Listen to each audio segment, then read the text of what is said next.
What's up, everyone? This is your host, Sean Johnson, creator of Bench Minor Hockey, and welcome to episode number 31 of the Bench Minor Hockey Podcast. This is the hockey podcast that covers all things single A, and if you're watching us on YouTube, be sure to subscribe to our channel. And today's guest from the Carolina Thunderbirds, Coach Steve Harrison. How you doing, Coach?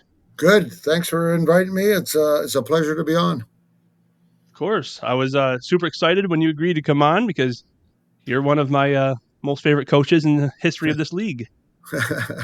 Well, I appreciate that. It's been a couple of years, but I've always had fun in the Federal Hockey League and just the atmosphere and everything like that. So it's always been a pleasure, and I'm excited about being back. Awesome. Yeah, we'll get into that in just a moment here. Most fans who have followed the Fed for a while, they know who you are, of course. But for the newer fans, fans from, we'll say, Baton Rouge and Motor City and Mississippi, I'm going to give you the floor for a minute. You want to kind of tell everyone who you are and a little bit of your history? Well, I'm originally from Toronto, and I got drafted. I won't tell you the year, a couple of years ago, and played 15 years pro, mostly in the minors and also in Europe. So had a great experience playing. Fairly successful, won some championships during my playing career, and then I jumped right into coaching and uh, for quite a few years and been at all different levels. Central Hockey League started off there when the Central Hockey League came back into play, and Major Junior for a few years, East Coast just for a little bit, junior hockey, and then the 3 years I was in the Federal Hockey League. Right on. Let's talk about the time you spent in Danville here. Um, I know you coached the Dashers for 3 seasons and made the playoffs each year. Yeah. What do you think made your squad so successful there in Danville?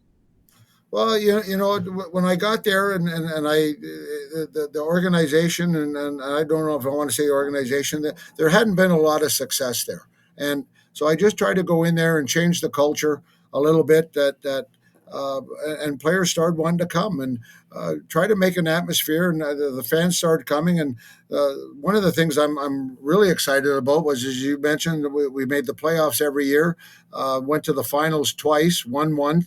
But our attendance, we even in a small arena like we had, I think we were the number one in attendance every year. And it was just putting a product on the ice and trying to make the players have fun when they were in Danville. And again, I tried to change the culture, and it took a little bit of time to get that going. But once we got it going, everything kind of ran by itself. And I give the players a lot of credit that I had there for 3 years. Some stayed. I had some that were there for the full 3 years. Some came and went. Uh, uh, they got called up and down or whatever.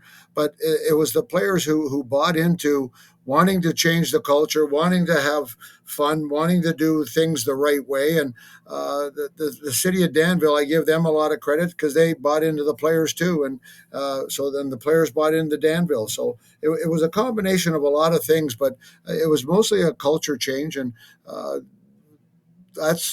think that's what turned people on to the game there. And as I said, the players had fun, and we had a lot of success. Yeah, absolutely. And like you said, your attendance was phenomenal. You know, looking at attendance now, the arenas are much larger now, but Yeah, back then when most of the teams were small market teams, your attendance was killer. You're at right around 1,000 or more, I believe, for yeah, each yeah. season. We're actually probably close to 1,300 my last year there, and and people worked at it. We worked at it, and again, the one thing is, and this is what. In small markets, you have to be in the community. Even now, when I'm in a larger market here, it's about your relationship with the fans, and they like to know that they can communicate with the players and have some rapport with the player. Like the players are not aloof. You move up. A lot of players, and I'm not trying to knock it, but if you're playing in the American Hockey League, ready to get to the National Hockey League, the only thing on your mind is playing hockey and trying to get to the National Hockey League. Promotions is not a big deal to them. Uh, they would rather, they just want to play hockey, and then hopefully to get that call to go up. But you play in single A, and that East Coast Hockey League and down, you have to be in the community. You have to buy in, and you have to be approachable by the fans, and the fans like that. And that's why you look at a lot of small market teams, Toledo in the East Coast Hockey League, who draw well. Fort Wayne, they're a little bigger market, but still they draw well. And it's uh, in the SP, the things they do in a lot of different arenas like Knoxville, and what they do, and then in the Federal Hockey League, it's all about relationships that they do, and in the community, and with the players and their rapport with the fans, and that's why people come out. Yeah, absolutely. Um, I'm gonna stick with Danville for a minute. Obviously, we're gonna get to Carolina in just a moment, but Yeah. I just have a few questions for you about Danville, if you don't mind. Yeah. Um, so let me ask you this: what did you like most about the city of Danville? Well, the people were awesome. I walk downtown, or you go somewhere like that, and people were just they were really nice people, and uh, I had a great 3 years there. Uh, Never had issues with people, and as I said, it was just the relationship I had with the people were fantastic, and we joke about it after we won the championship, and I was leaving, and someone said, "Why don't you stay here and you can be mayor?" And it was just the relationship that I had with the people. During the summertime, I'd be there, and I'd go for charity. I'd go sling beer, an organization would get them, some of the profits, and I'd help out there. And people liked that I was approachable, and they liked also that the players were accountable on and off the ice. And as I said, it was just something that we kind of ran with. And but the people there, as I said, they were fantastic. And Mhm. I'd go into a business, and if they were hockey fans, they would bend over backwards. And there was not a lot of money in Danville at the time, but they gave me what they had, and that's why we were successful. 100%. We're not really going to get into the whole, SPHL and Danville situation there, but I do know there are still a lot of Dasher fans there, and they're still pushing to bring the Dashers back. Um, so in your final season in Danville, you coached the team to 43 wins, 9 losses, and 4 overtime losses. Your team won the FHL championship, and you earned FHL Coach of the Year.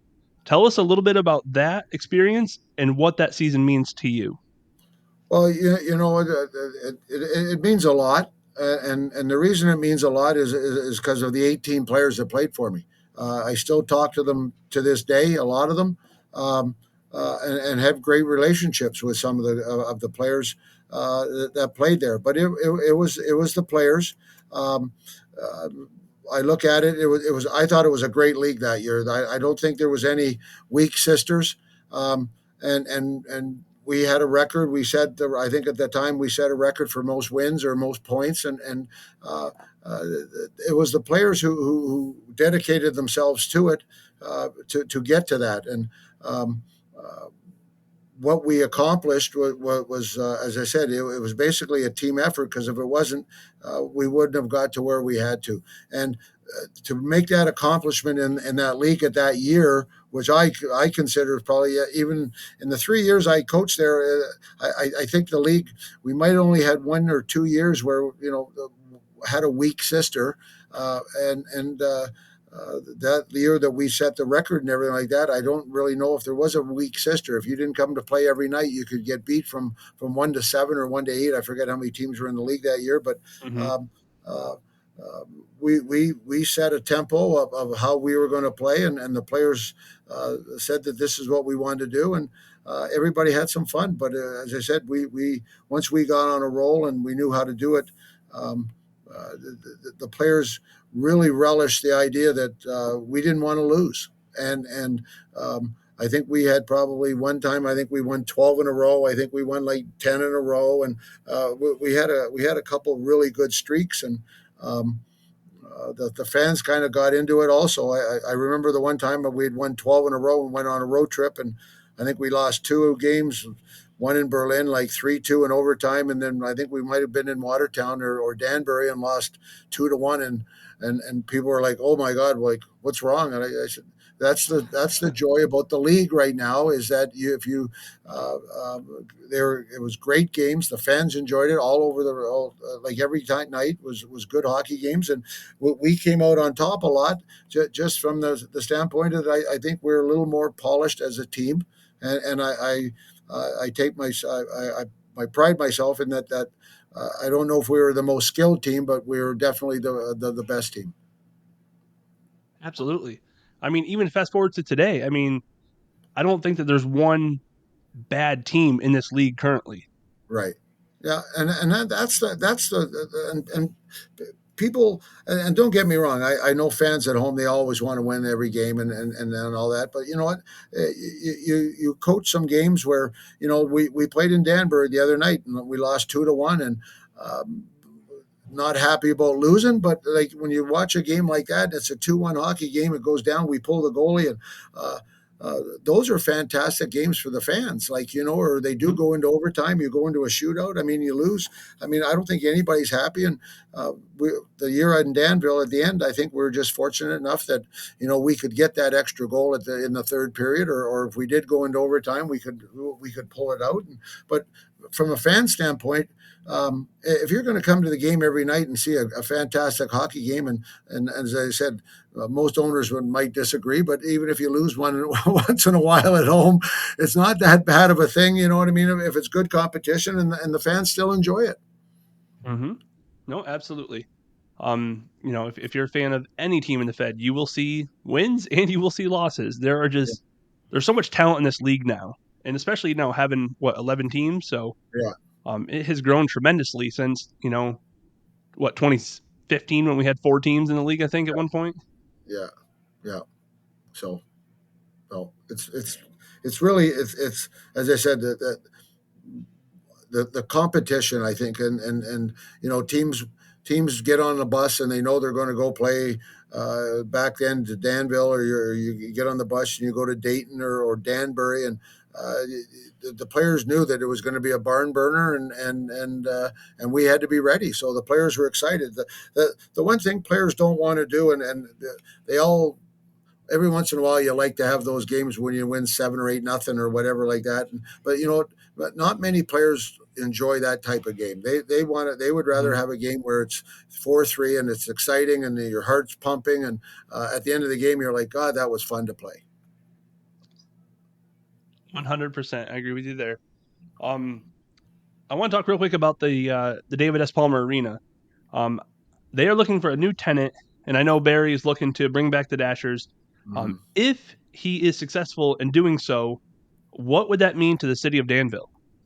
Well, I think it's what 2 years ago they just put in, and I never met the man, but he had in his will that he wanted to put, I think it was like 2.5 million, $3 million into the arena, and they got all new boards, all new glass, all new.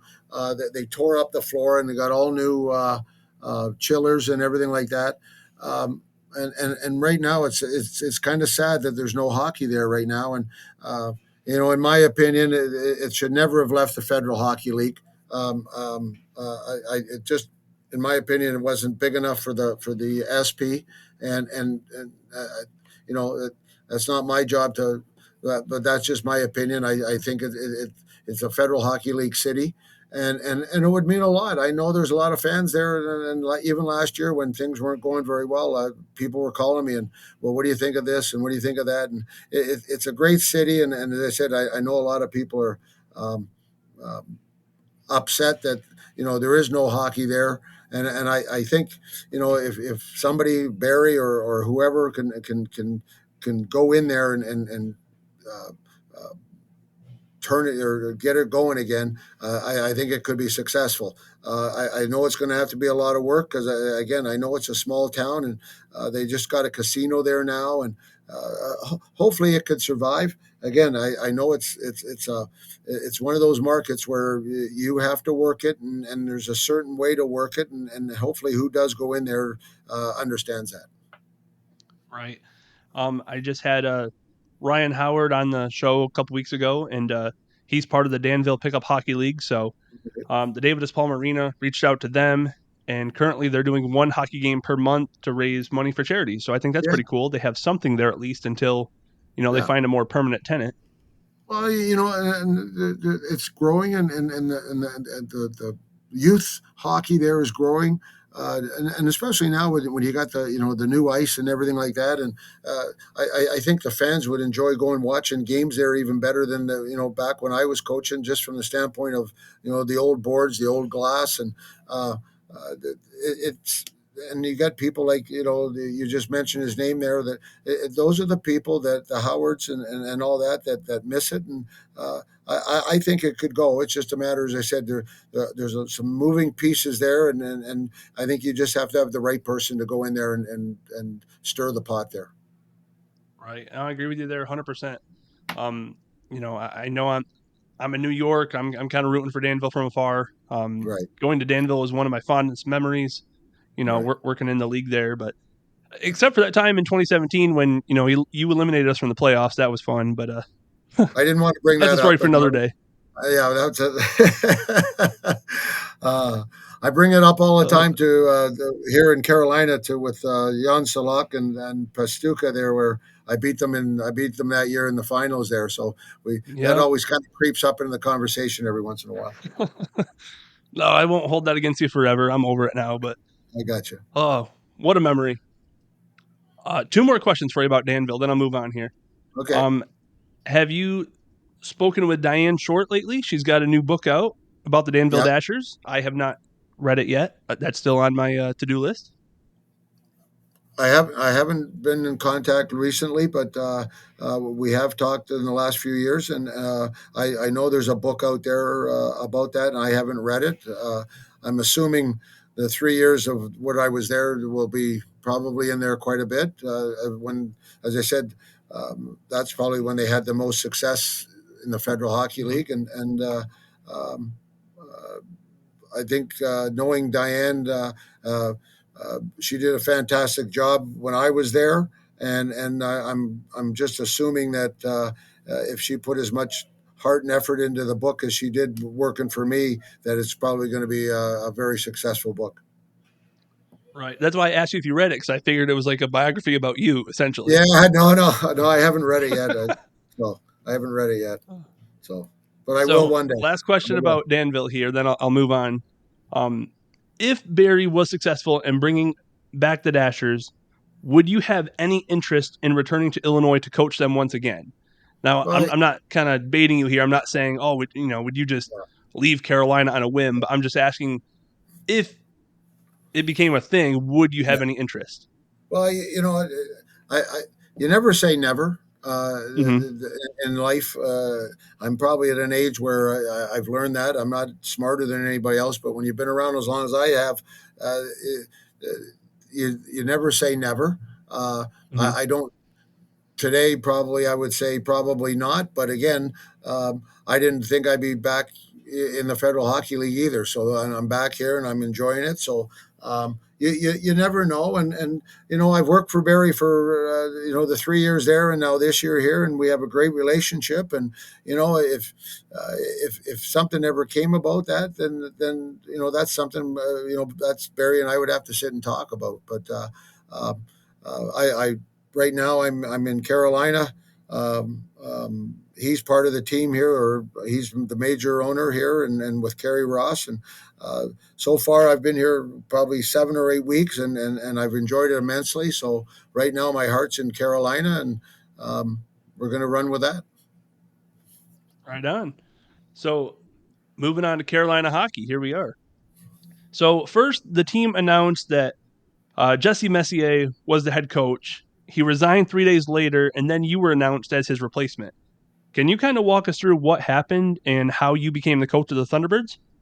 Well, I'm not sure the whole all the details of what happened with that.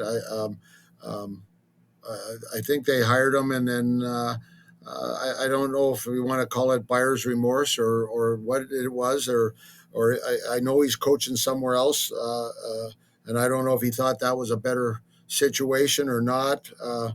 again, I'll be honest with you. That's I haven't heard a whole lot. All I know is he was here for 3 days, and um, uh, I, I've been in this game a long time. I've seen where you get a job and then you get another job and you think it might be better and you jump ship. So I'm not really sure of all the details, and that's Mhm. probably a question for him. But um, it was just a situation where. Um, I was maybe looking, and Barry and I talked every once in a while, and then I just gave him a quick call one day, and how's it going? And he said good, and I said, well, I might be looking for a job, and he goes, well, I have one if you want one, and that's how we kind of started, and basically I had the job at that moment if I wanted it, and it took a little bit. Him and I talked for about the next 10 days, and we worked stuff out, and that's why I'm here. Right on. At that time, I know it was kind of like a now I don't know exact dates. I can't remember now, but there were kind of a few openings between Carolina, Baton Rouge, and Withville. Yeah. Did you kind of have your pick of the litter, or did he kind of only offer Carolina? Well, I think at the time when I actually started talking to him, I think he had in mind other coaches at other places. Hmm. Uh, the place that him and I actually talked about right off the bat was Carolina, and I had been here. We played an exhibition game here the year before they actually came here. We played Port Huron here. Danville played Hmm. Port Huron in an exhibition game, and so I saw the rink. And then also, my son playing in the league. I watched a few games when they was in Watertown, and um, they played in Carolina here. So, and I know that they've had a lot of success. Uh, I talked to a few people in the league that are familiar with the league, out of the league, that know some all the stuff about the Federal Hockey League or the SP, and everybody told me about Carolina was the place to go, and if I Hmm. wanted to go, and that I would like it here, and the fan support here is off the charts. I mean, I think we're just a couple of hundred under sellout every night, and we sold out quite a bit last year. And so, as I said, the fans are great, and it's nice weather here. The players really like it here. Got a lot of guys that have stayed now and want to stay here. Uh, as I said, so just a lot of positives of when I was talking to Barry, and he offered me the job. And after a little while, him and I were chatting, and I said, I'll take it. So. So here we are. Well, that worked out for you, and I'm happy for you. So, how has the flock and how has Southern hospitality kind of treated you so far? Well, they've been awesome. From Barry to and Kerry Ross and his wife, and the people in the front office, and we've had a little bit of a change here, but they're all great people, and the Booster Club. I've met them. I've been to a couple meetings with them, and their support for us to help the players out. Getting bedding and uh, doing everything they can to make the players feel welcome here is unbelievable. The business part, people have stepped up. We have a golf course here that likes us to come out if we want to play golf once in a while, and so it's just everybody here has been so helpful and so kind so far that, as I said, like. Right now, as I said, like if I was looking for a problem here right now, I don't know if I could find it. You're not wrong. I love going to Winston Salem. I was there in Charlotte for a few years, and we kept making the hike back up to Winston Right. Salem, check out some games, and boy, that arena, those fans are passionate. Yeah. And they're as I said, and they like it, and they've had success, and so the ball's rolling here, and so now it's going to be my job to keep the ball rolling, and um, uh, you know we've had a little bit of change up front or on the team, and so we've brought some youth in, but we've got a lot of old names that have been here for a few years that are still great hockey players that that want to want another kick of the can here to see if they can get another championship here, and they've all come in with a passion that they want to win, and so it's been really a joy to come to the rink every day um, and work with these guys because they said that their goal is they've set their goal and now it's our job to try and get there. Absolutely. And what would you say would be some of your personal and professional goals this season?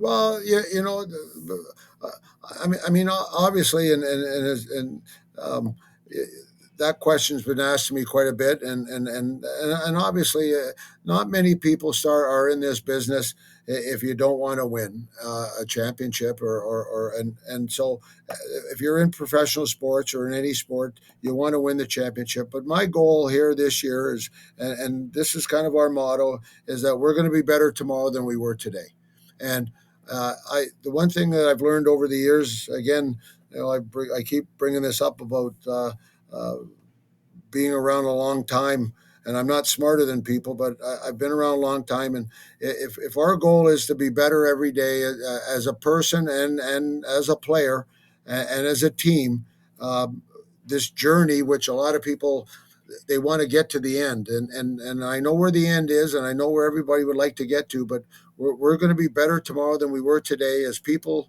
as players, individually, and as a team. And if we do that, that journey will take us to where we want to get to. Absolutely. I absolutely love that quote. I just wrote it down because that was meaningful. Yeah.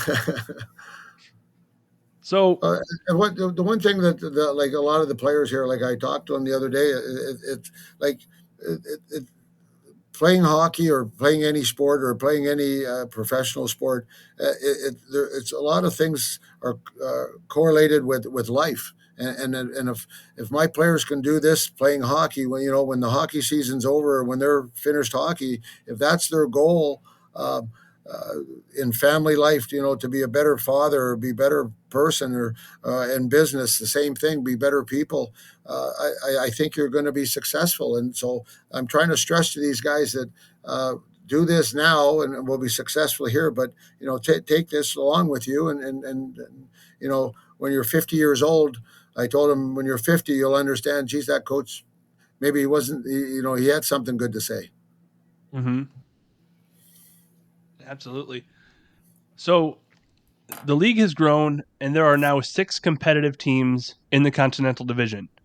What do you think your team needs to do to stay at the top of the division, obviously, besides scoring more goals than the other team? Right.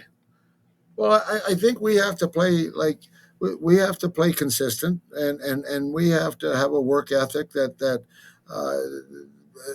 every night it's a new ball game, and or every shift is a new game, and you can't take anything for granted, there's going to be nights where all of a sudden our goalie or the other goalie has a bad night, or they just make and it's a game of mistakes, and one team might have an off night, and next thing you know, you're up 3 goals or whatever. But for the most part, and probably 99% of the games, if you're not consistent and you're not ready to play uh, at a high level, the other team's going to beat you. And so Mhm, um, that's going to be our goal is to be consistent, um, uh, be ready, have great intensity, and play as a team. And if we can play as a team, one of the things I liked about this weekend, we're basically after 2 games, we've only I think we've given up like 40 shots.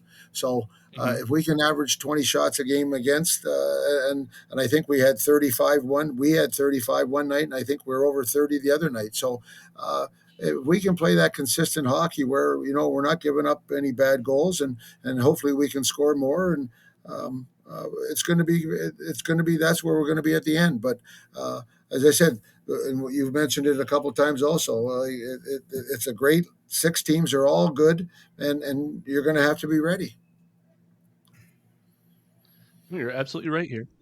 Um, I won't take up too much of your time. I know you're a Okay. busy guy, but I just have a few more questions here for you. These are actually Okay. fan questions, so Okay. these came directly from people who follow Bench Miner. Okay. Um, I got 5 total for you. Okay. First one is, What is your message to Carolina Thunderbird fans, and what can we expect to see this season? Well, I think we're going to be a good hockey team that like we like to play fast tempo. Uh, uh, I a lot of people think I'm a defensive coach. I'm not a defensive coach. I'm a coach that when we lose the puck, I want to get it back as quickly as possible. So we want to be in position so where we can get it. But I think we're going to be. We showed a lot of grit the other night there in Danbury the first night, and we stood up for each other. But I think we're just going to be a hard team to play against, and I think we'll be exciting. I got a lot of skill up front. I got Gus Ford, and I got my three checks. Like when people see them, like they're very highly skilled, and we have some other young players that are also skilled, and we got some meat and potato guys that grind it out, but bring up a lot of heart and still skill. So up front, I'm excited, and back and at the back end, I think we've got some guys that can play very well and give us an effort that we're going to be very hard to play against. And right now with Mario and net, I think we're going to be in great shape. He played well the other night, and I've only heard good things about him. So I think people are going to be excited to watch the Carolina Thunderbirds. I know that I will be tuning in, that's for sure. What are your thoughts on the Blue Ridge Bobcats and Coach Zemi? You will be seeing a lot of them this season, which is Yeah, true, including this weekend. yeah. Uh, you know what? I don't. I actually went and watched the one game, and we wanted to go see the rink, and they're going to be good. He's going to work at it. He's got some skill there. He's got some high skilled. I think he's brought in a few Europeans there that are highly skilled, and he'll do a good job there. I'm not even sure their record right now, but they're going to be a hard team to play against. He'll have them ready. So I'm excited about playing him. As I said, it's going to be a bit of a rivalry because we're an hour and a half away, and when it's that close, I think people can um, uh, go back and forth. I know there's going to be a lot of Carolina fans going there on Friday night, and so I think that when you have a rivalry game like that, it's really exciting. So I remember being in Danville and Dayton were 3 hours away, and so a lot of people would try to go to Dayton. So that kind of became um, um, game where for some reason it didn't matter what time of year it seemed like it was amped up a little bit more because it was a closer it was the closest to us. So I think every time we play them, it's going to be a battle, and I'm looking forward to it. Right? Yeah, it's a pretty close road trip for you, not too far. You know, Currently the Bobcats are 1-2-1. I did watch two of their games, and let me tell you, they were pretty gritty. They're yeah, they're fast. They don't stop attacking the puck. I'll say yeah, that now, but I don't have to tell you. You're gonna play them this weekend, and you be the judge. we'll get them. Um, Fan question number 3: what ultimately made you decide to come to Carolina? I know we kind of spoke about this a little bit, but what was the icing on the cake? What made you say like, okay, I am in? Well, I think talking to Barry and Kerry there, um, the way they explain what's going on here and um, uh, the way the organization runs, I just like that things were organized and I was coming in and I don't want to say I'm just coaching, but as I said, just all the things that they were telling me about uh, Winston Salem and the Carolina Thunderbirds and how it was going to run. I just thought it'd be a great place to come and you know uh, join the group here and see where we can get to. It wasn't an up and coming team. It's a team that's already been, as I said, they went to the final last year. They won it about 5 years ago. I think they've had another couple good years also. So they never really had a down year here. So it was just kind of exciting when you get to come to and also with the fans. Um, uh, that was the one thing. I talked to a couple people, and the first thing they said is that the booster club and the fans, they're just crazy. They're one of the best ever, and they have been so far. As I said, we haven't had a home game, but just their dedication to the players and the organization is outstanding. So that's as I said, just all the things that they kind of told me about the organization has come true, and then it was really intriguing. Absolutely. When I was there in Charlotte, they invited me over to a game for a weekend. So I spent the weekend there, watched both games. The Booster Club was amazing. They got a little gift basket for my daughter at the time. I think she was about 6 months old, so that was really sweet of them. Yeah. Um, I love Carolina. I love going to their barn, and I can't wait to come back and see you guys live in Yeah. action at the Annex again. Do you feel that the game has changed or evolved since your time in Danville? And if so, in what ways? I thought that was Well, a I pretty good one.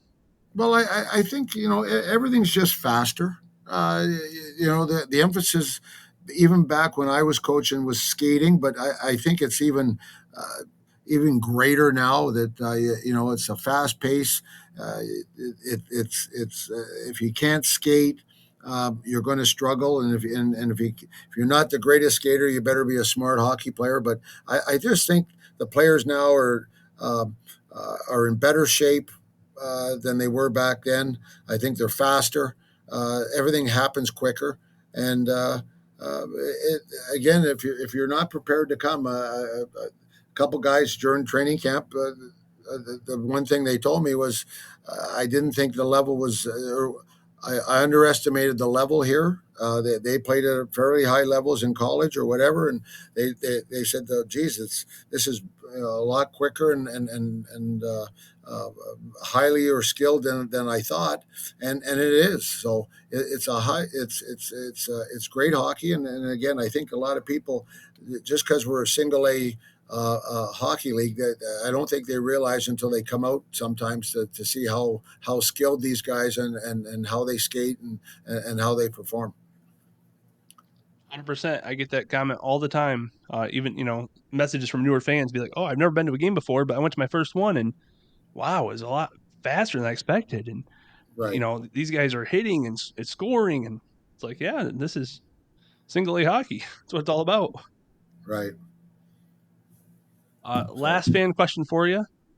The Hussey brothers were traded to Baton Rouge for Boris Babick. Why the trade, and how likely or unlikely is it that Babick rejoins the Birds? well, I just it was a situation I was in here, and I'm not going to go into all the particulars of why I traded them, but um, it was a situation that was for me. Um, I had to think about what's the best interest of what was going to happen in Carolina, and um, uh, Babick was a guy that I'm not sure what his status is as we speak. You never really know. Again, it's always you think that it'll never happen, but he might be here tomorrow. So Mhm. you never really know. And people liked him here. I know the players liked him here, and it was a situation where in this even at this level, you have to sometimes make tough decisions. And the Hussey brothers, they're great kids. Actually, I had the goalie in Danville 6 7 years ago. I guess he came to my training camp, and so I know them. And then I know uh, I think I think Brandon actually played with my son. I think maybe in Elmira. I think if I'm not mistaken. So Mhm. I know them, and again, great people and that. But I had to make a decision on what's best for the Carolina Thunderbirds, and it's not always an easy situation, and that's why the trigger was pulled. What's wrong with that? Like you said, hockey's a business. I know some fans get super attached to some players that, sometimes things just don't work out. And I'm not saying that it didn't work out. Maybe just, it was more beneficial for the brothers to play at a different team together too. Who knows?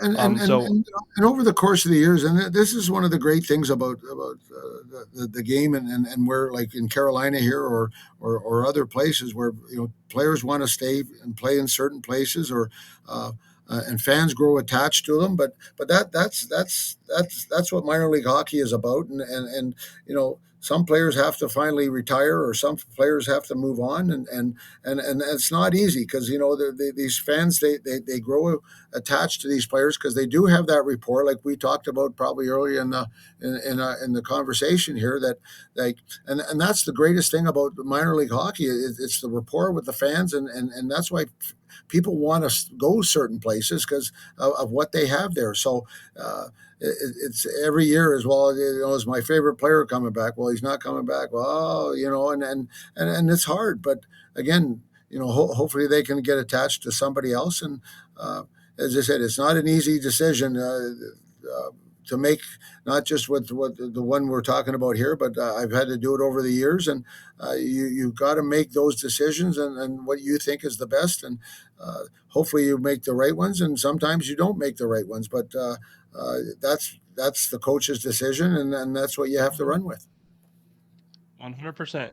Couldn't said any better myself. So we're pretty much out of time here. I know you guys are on the road tomorrow. You're going to be in Withville, and then you return home on Saturday and play at Yeah. home. Do you have any final closing remarks you'd like to say to Benchminer followers or Carolina Thunderbird fans for Saturday? Well, I just, you know, all the bench people who listen to this podcast and are Federal Hockey League, Prospects Hockey League fans, thank you for your dedication and your support. Again, we wouldn't be doing this without the fans. It'd be a tough road if there was no fans. So with their support, from the Thunderbird fans here who are awesome, but all around the league, and the ones that are listening to your program, thank you. Um, from the bottom of my heart, as I said, without fans, there wouldn't be a league. So we say thank you, and I'm looking forward to this weekend. It should be a fun weekend, but I'm just looking forward to the rest of the season and see what can happen. Right on. Well, again, Coach, I appreciate you coming on. You're one of my favorite coaches, so I was super Yeah. stoked when you agreed to come on here, and it's been a blast talking to you, and I can't wait to catch up here again in the future here shortly. Well, sounds good. I appreciate it very much, and you all have a great day. Thanks, Coach.